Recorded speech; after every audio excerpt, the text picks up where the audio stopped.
Hey guys, come ride with me. Today we're going to be doing Boreas Pass, and I'm at the trailhead for one of the most beautiful passes in Colorado. And there's something very special about this pass, and that is that I am using our Canyon AT4X to go up to the ghost town kind of at the top of the pass. But what's special about it is that you don't need any of the things that this truck has to offer to go on this road. So you don't need the lifted AT4X. You don't need the, let me show you, Multimatic suspension. You don't need the off-road tires, but you do need a companion. And today my companion is my dog Blazy. How you doing, Blazy?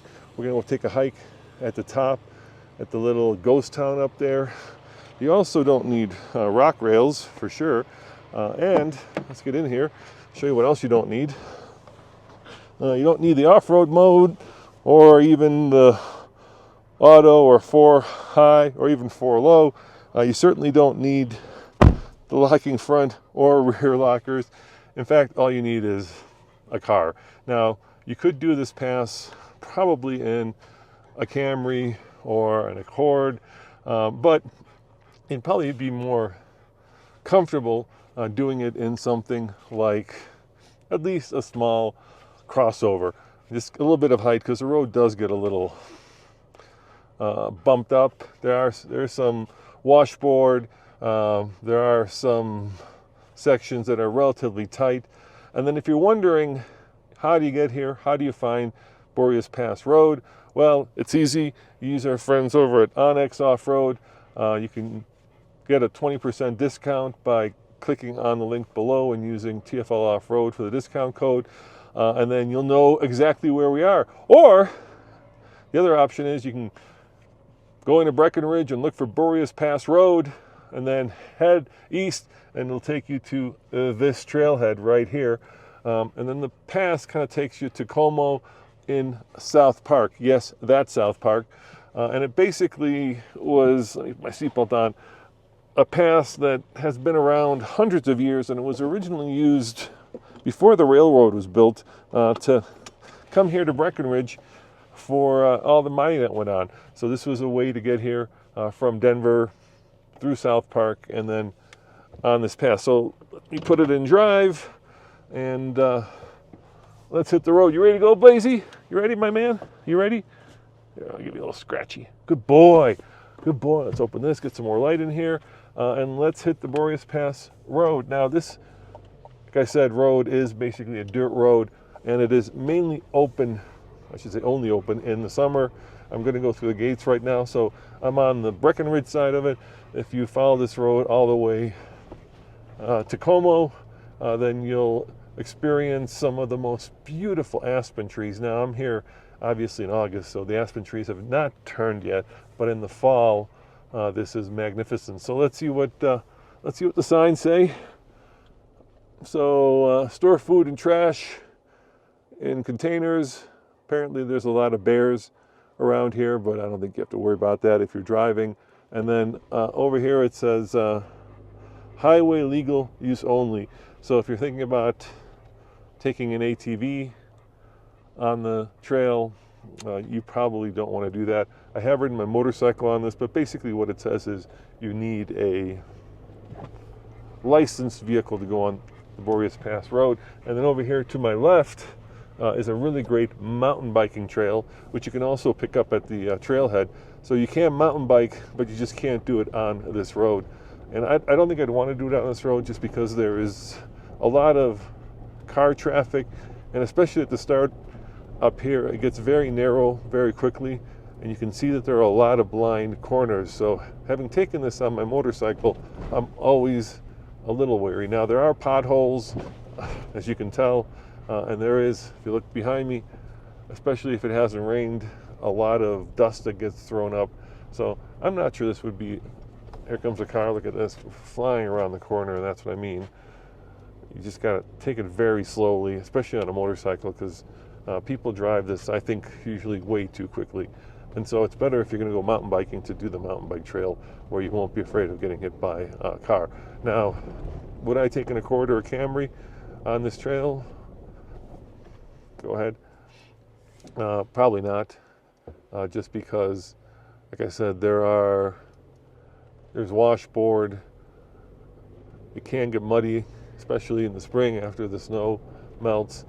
There are potholes, and so I always feel more comfortable with the car that has more off-road capability. But that's not stopping a lot of tourists. I'm sure as we go down the road, you'll see a lot of cars that are dirt road worthy. Some other things that are interesting, and like I was saying, look at all these aspen trees.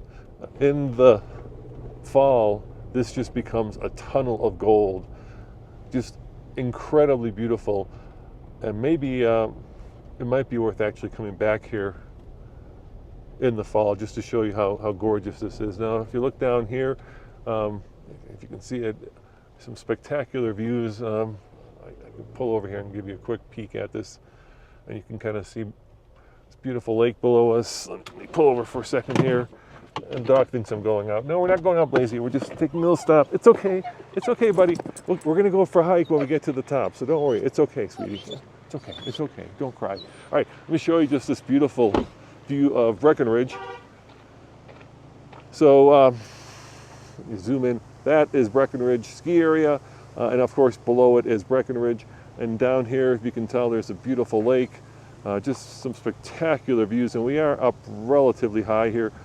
I can see what, that's my watch says, 10,331, 28 feet above sea level. So we are a ways up. So if you do have issues breathing, you're not going to want to maybe take this road. But if you don't have issues breathing, see, I told you I'd come back. By the way, these things are great. Whoever invented these doggy, I guess, car condoms was really smart, especially in a car with white seats and a black dog. They really do help protect the interior of this brand new GMC Canyon AT4X. I put on my seatbelt and we'll keep going. The thing about Colorado in the summertime is that it does tend to get rainy up here, and it is now 11:30. So usually if you're ever hiking a 14er, that's a mountain that's 14,000 feet or higher, the rule is you want to be off the mountain by noon, and that's because at noon the storms tend to move in, and when the storms move in, that's when the lightning and thunder start. Like I said, people take Camrys. Speaking of which, there goes one. So in the fall, this would just be a magnificent tunnel of golden aspen leaves. And you can tell the road is relatively narrow with a lot of blind corridors. So you do want to kind of take it easy when going down here. Now, originally, this pass, I think, was called Breckenridge Pass. And then when the railroads came, I put a narrow gauge railroad in. That's, by the way, that's where we're going to. We're going to kind of this little ghost town / depot at the top where the railroad would come through. Then I believe they changed the name to Boreas Pass. I think it's a Greek name, god of something. You can probably Google it and let me know in the comments below. And then the railroad was used to ship ore from, it was a spur that came off of whatever the South Park line was, and eventually it went all the way up to, there's also people standing in the middle of the road, so you just got to be very careful here. Just take your time. It's such a beautiful pass that there's no reason to go too fast.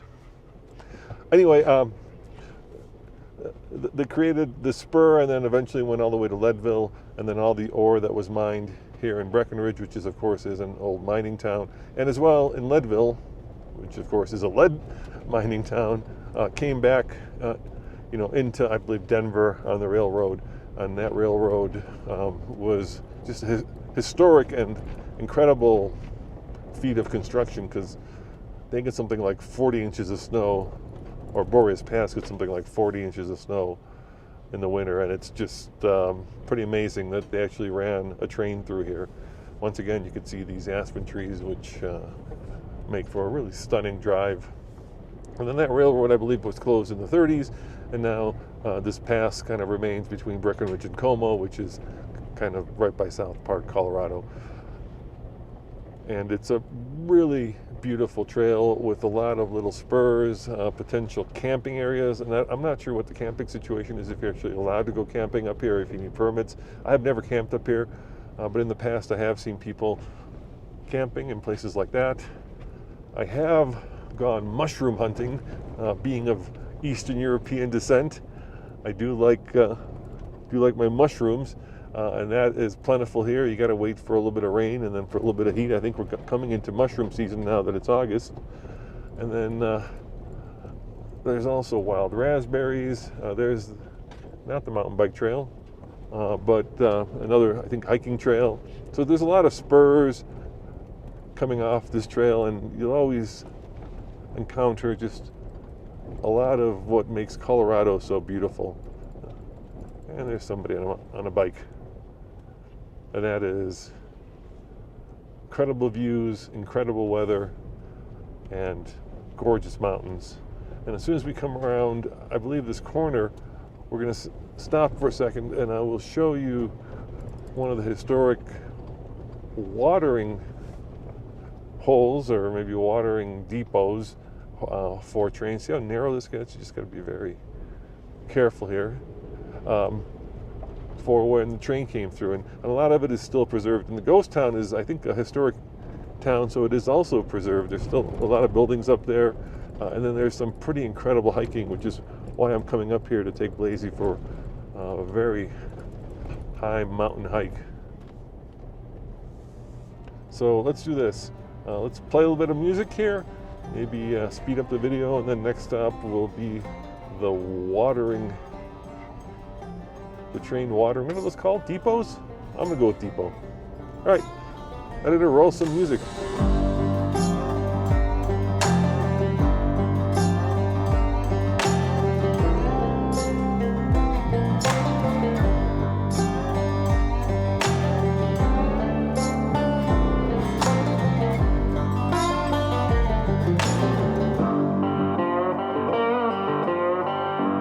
So as you can see, there are quite a few people who mountain bike on this trail. I have done it in the past. It is glorious, and one of the reasons that it's so glorious is because there's really no steep ascents or descents here. So if you just want to go on a beautiful mountain bike ride and enjoy the scenery and not worry about having a death march or a death ride back home because you've gotten into some steep and deep. This is a really beautiful trail. Just keep in mind, look at those mountains up there. How spectacular is that? And we've gotten a lot of rain, so everything is very green right now, which is relatively unusual for Colorado. Not in the mountains especially, because in the mountains we do get a lot of precipitation, but on the Front Range where we live, it is rather dry. So here is our first little stop. Like I was saying, this is a giant watering, I don't know, is it a depot? Let's go find out. Let's go look at the sign. I don't want to be out of the car too long because the dog was going to get all nervous because we're not stopping here yet, and then getting him back in the truck, I mean, is not easy. So it's gonna be lazy. Don't worry. It's okay, boy. We'll be back. I'll be right back. Let's go look. It's okay, sweetheart. It's okay. Don't be scared. Be right back. So let's go look. So this is Baker's tank, apparently. I'm reading the sign. Milepost 102. This tank served the Denver, South Park, and Pacific Narrow Gauge Railway, later the Colorado and Southern, from Como to Leadville. Like I said, 63 miles of track, 435 curves, and the longest stretch of track was 1.6 miles. That's not very much straight track. This line began in 1880 and completed in February 1884 and was abandoned in 1937. So there you go. This is Baker's tank. And look how spectacular this is. Look at those nice fluffy clouds. Those will oftentimes turn into storms in the summertime in Colorado. All right, Blazy boy, we're almost there. We're almost the ghost town. So let's talk about this truck as we head up.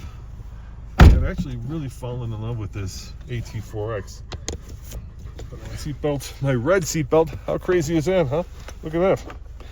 And I have to say, I am a lot more superficial than I thought I was, because I've just simply fallen in love with. By the way, a lot of motorcyclists come down this road because it is very motorcycle friendly. Same reason a lot of mountain bikes come down it. Let's talk about this truck. I have been smitten by this AT4X, and I will tell you why. Because I guess I'm very superficial, I'm going to say it. I love this orange color. Now, we used to have a Raptor R that was a dark orange, and I didn't love that, but I do love, as we have affectionately named this truck Pumpkin, because Pumpkin is just a lot of style and a lot of substance. So it has both. And we've been doing some testing with it, and unfortunately in our tow testing and in some of our even off-road testing, it has not been as good as some of the other trucks that we've had, but I still love it. And I'll tell you why. Because I think GM put just a lot of style and a lot of pizzazz into what, normally would be just a regular old work truck. I love the red and white accents. I love these real buttons for controls. Actually, I love the white seats with the red accents, the red seat belts, and I love Pumpkin for the color. You will have I'd have no issues finding this parked in the local shopping mall, because it can be seen from space. Like I said, maybe I'm more superficial than I thought I was. And actually, the Multimatic shocks are good for the lifetime of the truck. Andre has a last generation Toyota Tundra with the V8 TRD Pro, and he just had to have the shocks rebuilt to the tune of, I think he got a discount from like $1,800, the Fox shocks, because they were starting to leak. And I do believe these Multimatics on this truck will last the extent of this truck. And he has only got like 80 or 90,000 miles on that truck, and that is an expensive proposition. And that's rebuilding them. If he had to replace them, it would be thousands of dollars. So I love that. I also love the fact that it's the right size. It's easy to park. It fits in a garage. There's enough room in the back for 2 adults, which is nice. I'm not a big fan of sunroofs in pickup trucks, but I actually like the sunroof here because it allows me to do, of course, this on a beautiful day like this, and that is raise it up and let some more air in here. Now, there is a higher grade of this. Basically, GM through AEV does an AEV version of the Canyon and the Colorado, and those are on 35s. But at $55,000, I think this is about as much money and it's about as much ability, athletic ability, off-road ability, towing ability that I need for my pickup truck.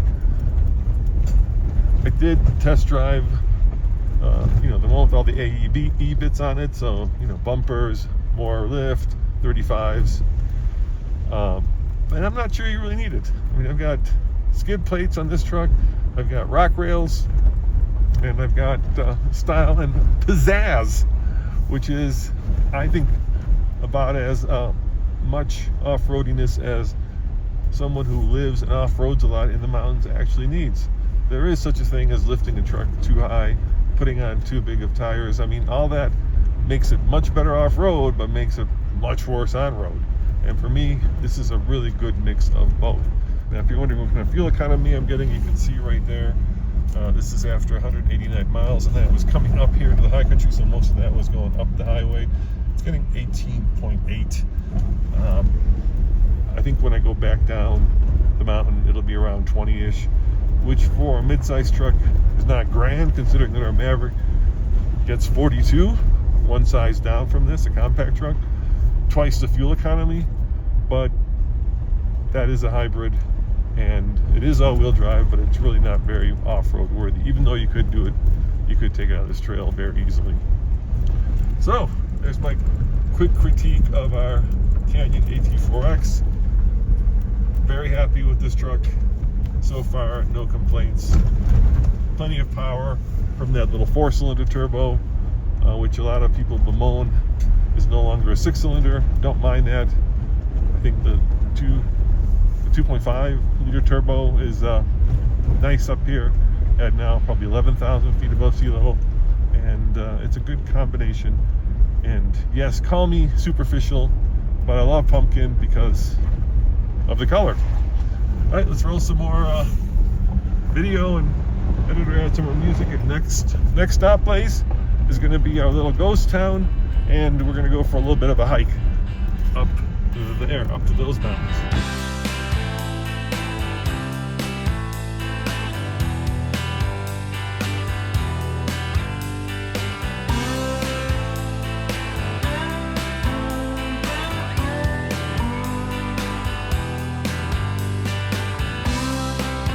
By the way, this is where the road gets a little rough, and this is probably where you want that Multimatic suspension and the off-road tires.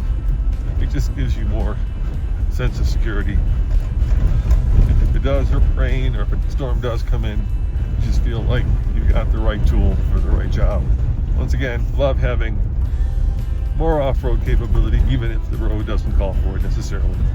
All right, we have made it to our destination, a little ghost town up here where railroad used to come through.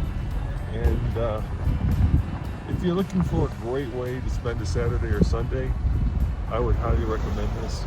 Oh, by the way, my favorite button, I forgot to show you. Watch out, please. Watch out, watch out. Closing the windows. My favorite button, Nathan calls it Bart mode. I call it doggy mode. It's this button right there. What it does is, when you hit it, it takes down all the windows at once. So it's great for doggies. Isn't it, Blazy? Isn't it, my man? Yes, we're gonna get out. Don't worry, we're gonna get out. Unfortunately, they don't come back up. You gotta go. You gotta get them right up. Watch your head, dude. Watch your head. Looks like we got a doggy up here. Dude, I gotta close it. Blazy, get up. Watch your head. Close all the windows here. There we go. Let's go outside. Yes, we're gonna go outside. This is where we came to. All right, come on. Come on out. Oh, gee. Come on out. Come on out, my man. There you go. And it is colder up here. I looked at the temperature. It was about 64, which is pleasant, but, you know, a little on the warm side. For Colorado, I know 64 doesn't seem warm, but in the winter this would be closed and incredibly cold. Come on, let's go over here. Let's take a look at this little ghost town. So Boreas Pass, elevation 11,000 feet. Oh my, 482. We are up high here. And there's the little ghost town depot. Railroad crossing, that's pretty funny. But imagine what it must have been like to be here in the 1800s. And this kind of shows you a map of this place. So let's see here. Buena Vista, Fairplay, Como. This is where it ends. You are here. So this is the part that we're doing, and then eventually I think this railroad went to Leadville. And you can go into Fairplay, and then eventually I think that took you, I believe that is east, yep, back to Denver right there. And there's the old railroad. It used to be up here, and then in the winter, I don't know how they ran it. There's a giant snow clearing locomotive at the start of the road down in Breckenridge. I guess that's how they kept it clean. I think we're gonna try to go hiking up there, Blazy. Me and you, dude. What do you say? Well, guys, thanks for joining me and Blazy on another ride with me. It's a beautiful, glorious Colorado day. I'm glad that you were able to join me. And now it's time for our hike, Blazy. So let's go hiking, huh? What do you say? Yes? We'll see you guys next time. Ciao.